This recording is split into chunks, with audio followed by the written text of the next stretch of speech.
My parents kicked me out because of my sister. 6 years later, they're asking for help to support her and her 4 young children. I, 32F, am currently in charge of significant commercial development projects around New England as a successful architect at a prominent Boston firm. Nathan, a 34-year-old man who works as a project manager in sustainable development, is my fiancé. Our wedding is scheduled for the following year. On the surface, my life appears to be ideal. I have rewarding work, a wonderful relationship, and a lovely craftsman-style home that I designed extensive modifications for. However, I'm questioning everything because of a complex family situation that recently reached a breaking point. I must go into great depth about my family history in order for you to comprehend the current circumstance.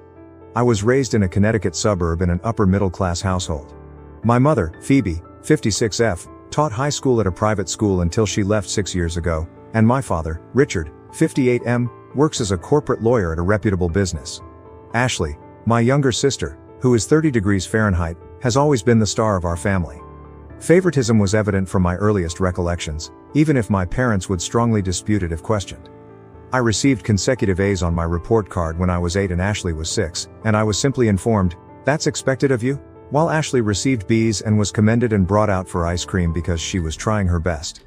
Throughout our childhood, this trend persisted. Ashley's meager efforts were widely praised, while my accomplishments were anticipated and frequently disregarded. When I was 15, I recall one specific occurrence. I had been working on my design project for months, frequently staying up until 2 in the morning, in preparation for a national high school architectural competition. I received a minor scholarship as a result of placing second nationally. Ashley had an ordinary soccer match that day, so my parents didn't even make it to the award ceremony. "That's nice," they replied, barely taking their eyes off the TV as I brought my award home, before turning back to Ashley's dramatic account of how she nearly scored a goal. Even though my parents were clearly biased, I did well in school and in my personal life. I led multiple community service projects, kept a 4.0 GPA, and served as president of the student body. In the meantime, as Ashley approached adolescence, her actions became more alarming. When she began to slip out when I was 14, my parents told me to keep a better eye on her. She was caught stealing high-end makeup when she was 15, and they accused me of not providing her my allowance money even though she clearly needed it. The assumption that I should put Ashley's needs and interests ahead of my own was the most annoying aspect, not only the partiality. My part-time job at a local design firm, where I made coffee and filed papers, allowed me to save up $3,000 when I was 16. I intended to use it for a Columbia University summer architecture course. My parents, however, borrowed my cash to assist cover the repairs after Ashley, who wasn't supposed to be driving, smashed her boyfriend's car. They never fulfilled their commitment to reimburse me. I lost the chance to improve my college applications and the summer program opportunity. I was able to gain admission to a prominent architectural program in spite of these obstacles. In order to save money, my parents agreed to let me live at home while I was in college and to assist with my tuition. They wanted me around to assist handle Ashley, who was now in high school and becoming more disobedient by the day, so this wasn't totally selfless. I recall making several attempts to speak with Ashley about her actions. One exchange is particularly memorable. 3 months or so passed before everything collapsed. At 3 in the morning on a school night, I discovered her slinking back into the house. Assisting Ashley to climb through the window, I whispered, "Ashley, you need to be more careful. You're in your senior year, and colleges look at more than just grades." She retorted, "Stop trying to be mom. Just because your life is boring and all about buildings doesn't mean mine has to be." In hindsight, I ought to have anticipated this. Ashley spent a lot of time with Tyler, her 17-year-old ex-boyfriend, who was known for being trouble. My parents viewed everyone I dated with extreme mistrust, yet they were surprisingly lenient about their relationship. My mother accused me of being envious of Ashley's vibrant social life when I attempted to voice my concerns about Tyler. 6 years ago, everything drastically altered. One day, Ashley, a senior in high school at the time, came home and declared she was expecting a child. The father was Tyler. I can still clearly recall that night. Ashley sitting on the couch with a look of fear and defiance on her face, my father pacing the living room, and my mother sobbing uncontrollably. In the confusion that ensued, my parents somehow twisted the facts to accuse me of failing to keep a closer eye on her. My mother arrived in my room the following day with news that would forever alter my course in life. Without even looking at him, she stated, "You have to move out by the end of the week." I couldn't understand. What? Why? With Tyler moving in and a baby on the way, the house isn't large enough for all of us. Ashley needs your space. One approach to support your sister at this trying period would be to move out. I made an effort to reason with her. During my third year of college, I worked part-time at a nearby architecture business and maintained a 3.9 GPA. She insisted on finding me a cheap apartment close to university, even though I just requested for a few months. The worst thing was when my father summoned me to his home office the next day. He delivered another hit while seated behind his enormous oak desk, which he had always used to frighten clients. "We won't be able to continue paying your tuition," he stated in a cold, clinical tone. "That money is necessary for Ashley and the child. You'll figure something out since you're intelligent." I stood there looking at the man who had always emphasized the value of education and accountability, suddenly severing his daughter's ties after she had done everything correctly. The irony hurt. I packed my things that evening. My father stopped me in the driveway as I was packing the final box into my car. I briefly believed that he might reconsider. Rather, he gave me a piece of paper with a list of local women's shelters on it. He said, "Just in case," and went back inside. The next phase of my life was the darkest. For 4 months, I lived in my car and, for safety, parked every night in a different Walmart lot. In the architecture firm where I worked part-time, I would change in public toilets, take a shower in the campus gym, and keep my business attire in my locker. I took a second job working as a late-night barista, frequently juggling multiple jobs while attending classes. I asked a few family members for assistance, but they all turned me down. My 53-year-old Aunt Susan, who had always expressed her pride in my accomplishments, informed me that she didn't want to become embroiled in family strife. According to my grandparents, they were too old to handle the matter. I occasionally went days without eating a decent meal, barely making it on protein bars and coffee. I frequently slept off at my desk while working on my homework in the college library, which was open 24 hours a day. I kept my GPA the same in spite of everything. My escape was architecture. I put all of my suffering and willpower into my designs. My parents never once called to see whether I was still alive during this time. Ashley didn't either. After learning that she had given birth to a boy, I made one phone call, but it was awkward and short. After that, there was no communication for 6 years. I had to start over in my life throughout those 6 years. Despite working 60-hour weeks and living in my car and then a small room in a dubious area of town, I finished with honors. A famous Boston business was interested in my final thesis project, which was a design for a sustainable community center with transitional housing that received multiple prizes. Living in a small studio apartment and trying to save as much money as I could, I began my career as an entry-level architect. Every advancement was a triumph over my past. I was managing my own projects for 4 years. My area of expertise was sustainable commercial development, and I gained recognition for my creative ideas that put the needs of people and the environment first. 3 years ago, Nathan and I met at a seminar on sustainable development. During the Q&A portion of his presentation on green construction projects, I disputed one of his claims. He invited me to continue the conversation over coffee rather than becoming defensive. Dinner evolved from that coffee into the most wholesome and encouraging relationship I've ever experienced. Nathan is well aware of my background. He was present when I purchased my first home after getting expelled. When I signed the paperwork and broke down because I was so overcome by the fact that I finally had a place where no one could make me leave, he held me. He supported my idea to refurbish it and make it an environment that reflected all of my accomplishments over the years. Through mutual contacts, I occasionally learned tidbits about Ashley's life. Shortly after the birth of their baby, she wed Tyler, but the two of them split up after 6 months. By that time, she was expecting her second kid, but the father had entirely vanished after learning of the pregnancy. She had another kid with Marcus, the man she married 2 years later, but their marriage failed when she had an affair. She is now pregnant once more and doesn't seem to know who the father is. I got a call yesterday from an unidentified number right before bed. After 6 years of stillness, my mother called. She initially pretended nothing had happened, inquiring about my life and showing interest in my accomplishments. I briefly felt like that young child again, excited to tell my mother about my achievements. I even began to tell her about my recent promotion to senior architect and my engagement. Then she revealed the true reason she had called.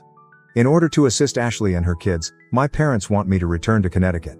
They say they're too old to care for 4 small children, and my father will shortly be retiring. They even had the gall to claim that, as the successful sister, it is my duty to support the family. My mother said, "You've always been the responsible one," with that cunning tone I so vividly remembered in her voice. Now more than ever, Ashley needs her big sister. Family must remain united. A chilly chuckle erupted within me. Family have to stick together? I said it again. When I was sleeping in my car, Where was this family? When I was barely eating and working 2 jobs? When there was nobody for me to turn to? I went on despite my mother's attempt to stop me. You absolutely abandoned me, kicked me out, and stopped paying for my schooling in order to help Ashley. You expect me to sacrifice my life, career, and relationship in order to clean up your mess once more now that she has continued to make bad decisions and you're sick of dealing with the fallout? I hung up after telling her that I would never again risk my life for Ashley. Since then, family members who turned down my request for assistance 6 years ago have been bombarding my phone with messages accusing me of being callous and asserting that family helps family. Nathan completely agrees with my decision to uphold my boundaries, but other people argue that since they are still family and retaliation won't mend old hurts, I should at least have a meeting with them. But this doesn't seem like vindictiveness to me. I saw it as defending the life I created on my own, after being deserted by those who were meant to keep me safe. Update 1. First of all, I want to thank everyone for their tremendous support and wisdom. My phone has been buzzing nonstop with messages from extended family members for the past 48 hours, which has been very taxing. The circumstances have changed in unexpected ways. My mother wrote me a long email detailing Ashley's children's daily problems, along with comprehensive pictures of my nieces and nephews. The oldest, who is currently in kindergarten, is exhibiting early behavioral problems. The second child's health issues necessitate regular medical care. Another is on the way, while the third is still a toddler. A communication from an old family friend who teaches at Ashley's old high school was what really got to me. She informed me that in order to pay for Ashley's costs and medical bills, my parents have been taking out loans. My father has delayed his retirement indefinitely, and they have already remortgaged their home. Ashley personally sent a direct message, which was the most unexpected development. She reached out for the first time in 6 years, not to apologize but to let her big sister know that she had changed and needed her. She talked about acknowledging her past sins and is attending therapy. Although I've seen this pattern before, I still have a part of me that wants to believe her. In order to keep both physical and emotional distance from the family, my fiancé Nathan proposed a compromise, providing financial support for the kids' schooling through a trust fund. It's an intriguing idea that would enable me to assist the defenseless kids without being embroiled in the family strife. All of this is still registering in my mind. Seeing those pictures of the children, who are innocent in all of this, has made me feel conflicted, even though my logical side knows I owe them nothing. When I make a choice about Nathan's suggestion, I'll provide another update. I need some time right now to process everything without having to deal with family pressure all the time. Update 2. Over the last 24 hours, everything has drastically changed. My mother called me in an emergency last night. Ashley had been involved in a severe vehicle accident. Another automobile ran a red light and collided with her car while she was driving alone. The situation was dire because she was pregnant. I got into my car and drove to Connecticut for 4 hours without giving it any thought. It felt unreal to enter that hospital. As he paced the corridor in his faded suit, my father appeared to be much older than his years. When she saw me, my mother lost it all. I hadn't actually seen them in person for 6 years. Although Ashley's injuries were not life-threatening because of the airbags, the doctors added, they had to perform an emergency C-section in order to save the baby. With a questionable prognosis, the premature baby is currently in the NICU. My biggest surprise was going back to the house I grew up in. I grudgingly complied with my parents' request that I remain rather than book a hotel. Entering my former room felt like entering a time portal. My old desk was still in its original condition, my architecture designs were still attached to the walls, and even my high school trophies were still neatly arranged. Everything was just as I had left it 6 years prior. Then it dawned on me that they hadn't actually converted my room into an area for Ashley. The whole needing the room pretext had been nothing more than a pretext. Another unanticipated emotional moment was meeting my nieces and nephews. I was astonished to hear Charlie, 6 million, the oldest, say, "Aunt Rebecca, I know you from the pictures." My parents had apparently informed them about their aunt, who constructs stunning structures, in spite of everything. After I assisted them in building a block tower, the smaller ones, Ava, 4F, and Lucas, 2M, who had been timid at first, quickly warmed up. After 3 days here, I'm learning new things that make my emotions even more complicated. I discovered a stack of unsent letters from my father while searching through some old documents for Ashley's insurance information. They were letters of apologies that he never mailed, all addressed to me and dated throughout the previous 6 years. Tears appeared to have soiled several of them. Yesterday, Nathan flew in to help me get through this. I became aware of how much these children deserve to be free from the chaos they were born into as I watched him engage with my nieces and nephew, using play to teach them basic engineering concepts. Ashley is still in and out of consciousness, but she is stable presently. The baby's condition is still dire. Although I've taken an emergency leave of absence, I have some important project deadlines to attend to in Boston next week. How I feel about things is still a mystery to me. My fury is still there, but it's mixed up with other feelings I can't quite put my finger on. The youngsters who somehow know about me, the preserved chamber, and the unsent letters are all making me rethink how I perceive the previous 6 years. I have to return to the hospital right now to get an update on the baby's health. Next week, when I return to Boston, I will write more. I'm just attempting to live day by day for the time being. Update 3. After spending another week in Connecticut, this time with Nathan, I just got back to Boston. It was a complex experience. Ashley asked me to invite him expressly because she wanted to meet the person who makes her sister happy. The dynamics were revealing and unpleasant. I made a startling discovery while we were there. I discovered years' worth of Ashley's treatment records while assisting my mother with organizing some medical paperwork. My parents never disclosed to me that she had been dealing with bipolar disorder since she was in her teens. Manic episodes occurred at the same time as the numerous pregnancies and relationship problems. This information adds another level of complexity to the process, but it does not justify the way they treated me. The most pivotal event occurred when I spoke with Ashley privately in her hospital room. She was more lucid than I had seen her in years, most likely as a result of taking her medications as prescribed following the accident. She acknowledged that, even in high school, she had envied my success and security. "You made everything look so easy," she stated, and I felt like the family disappointment in comparison. Neither of us missed the irony. Nathan's presence proved to be quite important. I was too deeply invested to notice what he saw. One evening at supper, he pointed out that my father was unable to look me in the eye, displaying signals of intense embarrassment instead of the apathy I had always imagined. Additionally, he saw my mother's tense tendency to begin statements and then stop them quickly, seemingly out of fear of saying the wrong thing. The children now play a big role in my emotional equation. Charlie, 6 million, my oldest nephew, showed me his architectural drawings, which were sloppy but sincere attempts to replicate images of my work that my parents must have shown him. When the younger ones, Ava, 4F, and Lucas, 2M, begin referring to Nathan as uncle, it has a deeper impact on him than he anticipated. The infant will need to remain in the NICU for at least another month, although her condition has stabilized. My parents have been sleeping in the waiting area on shifts, refusing to leave their grandchildren alone, according to a nurse who spoke to us during one of our hospital stays. They appear emotionally and physically worn out. I've made some sensible choices. A family therapist with expertise in intergenerational trauma is what I'm setting up. I've also discussed working remotely for a few days every month with my company. I haven't changed my mind about returning to Connecticut though. I now live and work in Boston. On the way back to Boston, Nathan and I had a lengthy conversation. His statement, "Sometimes the hardest part of healing isn't forgiving others. It's forgiving yourself for still caring," really resonated with me.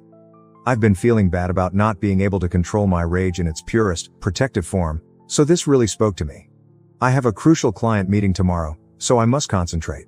Strangely, at the moment, routine work duties feel both anchoring and inconsequential. After our first family therapy appointment, which is set for next week, I'll provide another update. Update 4, something important happened during my parents' trip to Boston last weekend, so I had to write this update. You read correctly. They traveled to Boston ostensibly to talk about important issues pertaining to the family situation. I initially consented to meet them in a neutral setting, a peaceful cafe close to the public garden. But they persisted in touring my residence because they claimed to be interested in learning more about my life. I reluctantly consented after speaking with Nathan and establishing explicit guidelines on the length of their stay. It was surprising how they responded to my house. Normally stoic, my father broke down when he saw my architecture awards in my home office. However, their true purpose caught me completely off guard. They produced paperwork that demonstrated they had been covertly putting money aside for me ever since they expelled me. I've never witnessed my father sobbing so much in my life. He clarified that for 6 years, they had established a different savings account and contributed the amount equal to my college tuition each month. It has grown to a significant amount with interest. Their justification? They intended to leave it in their will because they were too embarrassed to deal with me personally. A fierce confrontation resulted from this revelation. I let out years' worth of suppressed rage because I could no longer contain it. "Do you think money can fix what you did?" I yelled. "I lived in my vehicle. I didn't eat. I tried to keep up my grades by working till I was worn out." My father then made a statement that really stopped me cold. "We don't expect forgiveness," he stated. We just want you to know that your suffering has haunted us every single day." He then showed me his diary, which detailed all of my accomplishments that he had followed over the years via social media and professional networks. He mentioned my advancements, my first significant project, and even the Sustainable Design Prize I received the previous year. After sobbing quietly, my mother finally opened out about Ashley's past mental health issues. Evidently, they had observed similar behavioral tendencies in Ashley's early years but disregarded the warning signs in favor of managing me as the stable child. She acknowledged that their parenting style had been completely incorrect. When they mentioned their most recent worries, the topic of conversation changed. They disclosed that Marcus, Ashley's ex-husband, is attempting to obtain full custody of their child by using the accident and Ashley's history of mental illness. Just as she is beginning to stabilize with her new medicine regimen, they are concerned that this could lead to another breakdown. This is when the situation becomes complex. I'm no longer being asked to relocate back. Rather, they are asking me to assist them in locating a reputable mental health center in Boston for Ashley and the child after she is discharged from the NICU. In order to assist with the other children while Ashley receives the care she needs, they wish to sell their Connecticut home and relocate closer. Nathan, who remained close by to provide assistance if necessary, subsequently made a significant observation. They're finally acknowledging their mistakes and trying to find actual solutions instead of just dumping responsibilities on you. I'm still taking it all in. Although the money they save doesn't change the past, their persistent covert efforts at making amends reveal a level of regret I hadn't previously thought of. My father's journal seems like a heartbreaking reminder of what might have been, a father who was proud of his daughter's accomplishments but was too embarrassed to say so out loud. To learn more about Ashley's custody dispute and what part, if any, I should play in it, I'm meeting with a family law lawyer tomorrow. Additionally, I'm looking into psychiatric hospitals that focus in postpartum mental health treatment. Regarding my assistance with Ashley's treatment plans, I have not responded to them. Although I have a strong desire to uphold rigid limits, I also acknowledge that this could be an opportunity for genuine, structural change in our family's dynamic. This time, with the right boundaries and expert assistance, things could be different. Once I've decided how I want to participate in these new developments, I'll provide another update. Update 5. I've made some decisions regarding my relationship with my family going forward after giving it a lot of thought and attending multiple family therapy sessions. Initially, in response to my parents' inquiry concerning Ashley's care, I assisted them in locating a respectable mental health and postpartum care center in Boston. I did, however, clarify that my participation would be strictly limited and professional. Although I will not be personally involved in Ashley's daily care, I was able to connect them with the resources they needed through my professional network. My parents' savings account has been transformed into a trust fund, of which I am the trustee, for Ashley's children's education. This arrangement guarantees that the funds will be utilized suitably while upholding professional boundaries. Nathan used his financial planning and contacts to assist put things up. I never imagined how my relationship with my family would change over time. I've developed a methodical approach to keeping in touch that safeguards my personal well-being, even if I won't be returning to Connecticut or taking on any caregiving duties. We've decided to continue family therapy sessions and have frequent video chats with the kids, with Ashley being contacted directly only in case of emergencies. Even though my mother still calls a lot, I've seen a big shift in the way she handles things. She no longer makes demands or guilt trips before providing family information, and she respects my limits when I tell her that I'm too busy to talk. My father made the most unexpected revelation. In addition to sending me a formal written apology outlining particular occasions in which he failed me as a father, he began visiting his own therapist. Instead of the cliched, "I'm sorry for everything," I had anticipated, I received a considerate acknowledgement of particular negative behaviors and how they affected my life. After being admitted to the treatment center, Ashley is beginning to show recovery. At last, the infant is well and no longer in the NICU. I've made arrangements for a child psychologist to work with her older children to help them deal with these changes while I keep an emotional distance. I've decided not to include my family too much in our wedding arrangements, which Nathan and I are moving forward with. Although they will be invited as guests, friends who helped me through my darkest moments will play the customary family roles in the wedding. I am content with my choices as I look to the future. It's a carefully planned relationship that safeguards my mental health while recognizing the intricacy of familial ties, even though it's not the total reunion some might expect for. I've discovered that taking care of family members doesn't have to mean compromising my own health or giving into toxic relationships. There isn't a tidy, happy ending to my story where everything is forgiven and forgotten. Rather, it ends realistically, with relationships being reframed on better terms, professional assistance being sought, and boundaries being upheld. That's the best we can do at times, and that's acceptable. My last update will be this one. We are grateful to everyone who helped and counseled us along the way. I was able to strike a balance between self-preservation and compassion because of your ideas. Thank you for watching. If you haven't subscribed yet, please do so and hit the notification bell to stay updated with more shocking real-life stories happening around you.